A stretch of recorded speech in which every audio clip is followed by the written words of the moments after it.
जुलाई 1989। Hokkaido, Daisetsuzan national park. यहाँ साल के 8 महीने बर्फ जमी रहती है। न सड़क, न गांव, न नेटवर्क। अगर यहाँ खो जाओ तो शायद कोई ढूंढने भी न आए। एक रेस्क्यू हेलीकॉप्टर गश्त पर था। तभी को पायलट चिल्लाया, नीचे देखो। घाटी के बीच में गिरे हुए सफेद बर्च के पेड़ों से एक शब्द बना था, 5 मीटर लंबा, SOS। 3 घंटे बाद रेस्क्यू टीम वहां उतरी। SOS के ठीक बगल में एक इंसानी ढांचा पड़ा था। जानवरों ने हड्डियां नोच डाली थी। पास में एक बैकपैक था। बैकपैक के अंदर एक पहचान पत्र मिला। नाम था केंजी इवामोरा। उम्र 25 साल। 5 साल पहले 1984 में यहां हाइक पर आया था और कभी वापस नहीं गया। टीम ने सबसे आखिरी चीज उठाई, मिट्टी में दबी हुई एक कैसेट टेप। अगले दिन पोस्टमार्टम हुआ। डॉक्टर की रिपोर्ट आई। ढांचा एक महिला का है। उम्र 20 से 30 साल। Blood group O। मौत 4 से 5 साल पहले हुई। पुलिस कंफ्यूज हो गई। पहचान पत्र तो केंजी का है, एक लड़के का। Blood group A। तो यह महिला का ढांचा किसका है? तभी एक अफसर टेप प्लेयर लेकर आया। सर, टेप सुननी है। टेप की एक साइड पर एनीमे के गाने थे। अफसर ने टेप पलटी, साइड B चलाई। शुरू में 2 मिनट तक सिर्फ हवा की आवाज। फिर अचानक एक आदमी की आवाज गूंज रही थी, घबराई हुई, दर्द में। मैं हिल नहीं पा रहा, मैं चट्टान पर हूं। SOS, मदद करो। वही जगह जहां पहली बार हेलीकॉप्टर मिला था। मैं ऊपर नहीं जा सकता। गहरी सांसा। मुझे यहां से ऊपर खींच लो। फिर एक लंबी चीख और टेप खत्म। पूरे कमरे में सन्नाटा छा गया। यह आवाज केंजी की थी? शायद। लेकिन 2 सवाल थे। पहला, अगर यह केंजी था तो ढांचा महिला का कैसे? दूसरा, टेप पर वो कह रहा है मैं चट्टान पर हूं, लेकिन ढांचा घाटी में मिला, वैली में, क्लिफ पर नहीं। पुलिस ने केंजी के बूढ़े मां बाप को बुलाया। हेडफोन दिए। अफसर ने कहा, यह सुनिए, बताइए क्या यह केंजी है? मां ने 30 सेकंड सुना, फिर हेडफोन उतार दिए। धीरे से ना में सर हिलाया। उसकी आवाज कमजोर थी। उसने कहा, नहीं, यह हमारे बेटे की आवाज नहीं है। बाप ने भी हां में सर हिलाया। केंजी की आवाज पतली थी। यह आवाज भारी है। यह केंजी नहीं है। अफसर का खून ठंडा पड़ गया। अगर यह केंजी नहीं था तो टेप पर कौन चीख रहा था? और अगर वो आदमी चट्टान पर था तो वो अब कहां है? पुलिस ने दोबारा पोस्टमार्टम करवाया। इस बार टोक्यो से एक्सपर्ट आए।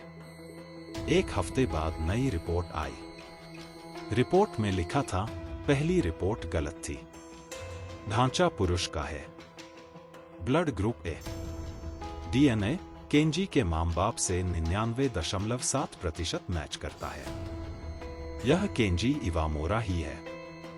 तो ढांचा केंजी का था। लेकिन इससे सवाल और बड़े हो गए। अगर ढांचा केंजी का था तो टेप पर आवाज किसकी थी? पुलिस ने 1984 की मिसिंग रिपोर्ट निकाली। केंजी अकेला हाइक पर गया था, कोई साथी नहीं था। फिर टेप पर आवाज किसकी? पुलिस ने अब SOS पर ध्यान दिया। 5 मीटर का SOS, 40-50 किलो के पेड़ों से बना। इनको घसीटना, शेप में लगाना एक आदमी का काम नहीं। क्या केंजी ने मरने से पहले यह बनाया? शायद। लेकिन अगर वो इतना स्ट्रांग था कि पेड़ घसीट सकता है, तो वो घाटी से बाहर क्यों नहीं निकल पाया? और फिर आया सबसे बड़ा ट्विस्ट। पुलिस ने फॉरेस्ट्री एजेंसी से पुरानी एरियल फोटोज मंगवाई। 1989 की फोटो में एसओएस साफ दिख रहा था। 1988 की फोटो में भी था। फिर 1987 की जून की फोटो निकाली। 1987 की फोटो में वही एसओएस, वही घाटी में साफ दिख रहा था। 1987। केंजी का ढांचा 1989 में मिला। मतलब एसओएस उसके मिलने से 2 साल पहले से वहां था। सोचो, 1987 में किसी ने एसओएस बनाया। 2 साल तक वो वैसा ही पड़ा रहा, न बर्फ से मिटा न आंधी से। फिर 1989 में उसी एसओएस के बगल में केंजी की लाश मिलती है। कैसे? 2 ही ऑप्शन हैं। एक, केंजी 1984 में खो गया, 1987 तक जिंदा रहा। उसने 1987 में एसओएस बनाया, फिर 2 साल बाद मरा। लेकिन पोस्टमार्टम कहती है वो 4-5 साल पहले मरा। मतलब 1984 या 1985 में। 1987 तक जिंदा रहने का सवाल ही नहीं। 2, एसओएस केंजी ने नहीं बनाया, किसी और ने 1987 में बनाया। फिर केंजी 1989 में या उससे पहले चलकर उसी एसओएस के पास आया और वहीं मर गया। लेकिन कौन? 1987 में जंगल में कौन एसओएस बना रहा था? किसके लिए? और अगर वो बच गया तो उसने पुलिस को क्यों नहीं बताया? पुलिस ने 1987 की मिसिंग लिस्ट निकाली। दाइसेत सुजान में 2 लोग अभी भी मिसिंग थे। पुलिस ने उनके घरवालों को टेप सुनवाई। दोनों ने कहा यह आवाज हमारे बेटे की नहीं है। फिर सासा शब्द का मतलब देखा। सासा यानी बैम्बू ग्रास। घाटियों में 2 मीटर ऊंची उगती है। अगर उसमें गिर जाओ तो निकलना नामुमकिन। तो क्या वो आदमी सासा में गिरा था? चट्टान से फिसलकर?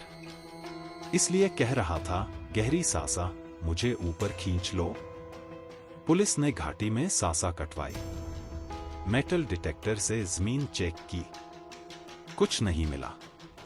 केस वहीं अटक गया। अखबारों में खबर छपी, दाइसेत सुजान एसओएस मिस्ट्री। पूरे जापान ने थ्योरी बनाई।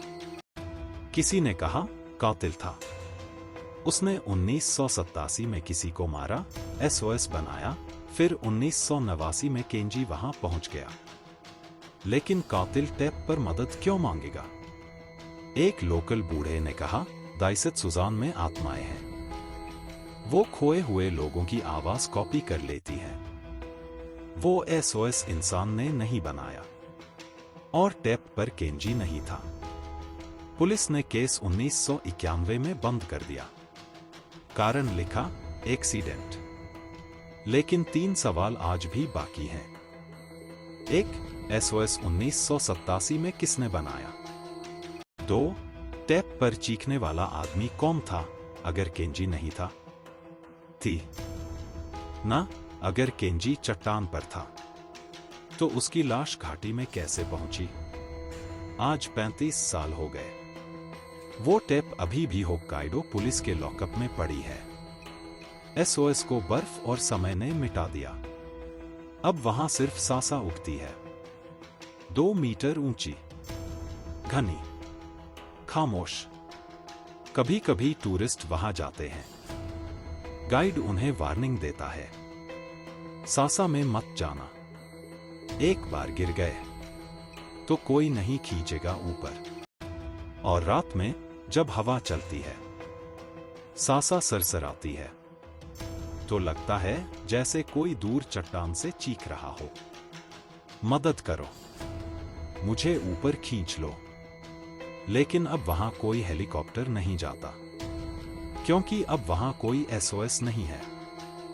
कुछ सवाल ही रह जाते हैं, जैसे ये एसओएस जिसे बनाने वाला चला गया और चीखने वाला कभी मिला ही नहीं। लेकिन कहानियां खत्म नहीं होती, बस सुनने वाले बदल जाते हैं। अगर तुम भी उन राजों के सुनने वाले हो जिन्हें दुनिया भूल चुकी है, तो सब्सक्राइब कर दो और बेल आइकन दबा देना, क्योंकि अगला राज शायद तुम्हारे शहर का हो। मिलते हैं अगली चीख पर।